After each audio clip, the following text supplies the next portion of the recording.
Hello guys, അസ്സലാമു അലൈക്കും and welcome back. അപ്പോൾ ഇന്ന് നമ്മൾ ചെയ്യാൻ പോകുന്ന വീഡിയോ എന്താണെന്ന് വെച്ച് കഴിഞ്ഞാൽ ഫസ്റ്റത്തെ വീഡിയോ ഞാൻ പറഞ്ഞിട്ടുണ്ടായിരുന്നു. ഇപ്പോൾ കുറേ അധികം ട്രോഫീസും കാര്യങ്ങളൊക്കെ കിട്ടിയിട്ടുണ്ടായിരുന്നു.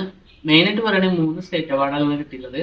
അതിൽ ഒരെണ്ണത്തിൻ്റെ 2022 നവംബർ 15-ാം തീയതി കിട്ടിയ ഒരു അവാർഡിൻ്റെ വീഡിയോ ആണ് നിങ്ങൾക്ക് കാണിച്ചു തരാനായിട്ട് പോകുന്നത്. അപ്പോൾ അധികം പറഞ്ഞ് ദീപിപ്പിക്കുന്നില്ല. സബ്സ്ക്രൈബ് ചെയ്യാനും ലൈക്ക് ചെയ്യാനും ഷെയർ ചെയ്യാനും മറക്കരുത്. നേരെ വീഡിയോയിൽ ഇപ്പോൾ ഈ അവാർഡ് കിട്ടിയത് ന്യൂസിലൊക്കെ വന്നിട്ടുണ്ടായിരുന്നു. ഇതേപോലെ തന്നെ തൃശ്ശൂർ ജില്ലയിൽ നിന്ന് 3 ആൾക്കാർക്കും കൂടി ഈ അവാർഡ് കിട്ടിയിട്ടുണ്ട്. സർക്കാരിന്റെ ഉജ്ജ്വല ബാല്യം പുരസ്കാരത്തിന് അർഹരായ പുന്നയൂർകുളം സ്വദേശി അബ്ദുൽ ഹാദിന് മന്ത്രി വീണ ജോർജ് പുരസ്കാരം പ്രഖ്യാപിച്ചു. മണലാംകുന്ന് സ്വദേശി സലീം മാസ്റ്ററുടെയും സബിതയുടെയും മകനാണ് അബ്ദുൽ ഹാദി.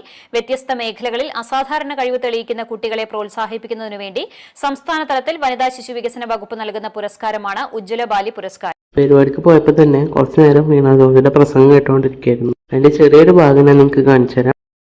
ഏറെ പ്രിയരായിട്ടുള്ള എൻ്റെ സഹപ്രവർത്തകർ, ഇവിടെ സ്വാഗതം ആശംസിച്ച കുമാരി നന്മ, ഇവിടെ സന്നിഹിതരായിരിക്കുന്ന ഉജ്ജ്വല ബാല്യ പുരസ്കാരത്തിന് അർഹരായിട്ടുള്ള പ്രിയപ്പെട്ട കുഞ്ഞുങ്ങളെ കുറച്ചു നേരം വെയിറ്റ് ചെയ്ത് നിന്നപ്പത്തിന് എന്റെ പേര് വിളിച്ചു. നല്ല രീതിയിൽ എക്സൈറ്റ്മെന്റ് സന്തോഷമൊക്കെ ഉണ്ട്. ആദ്യമായിട്ടാണ് ഇങ്ങനെ സ്റ്റേറ്റ് അവാർഡൊക്കെ കിട്ടുന്നത്.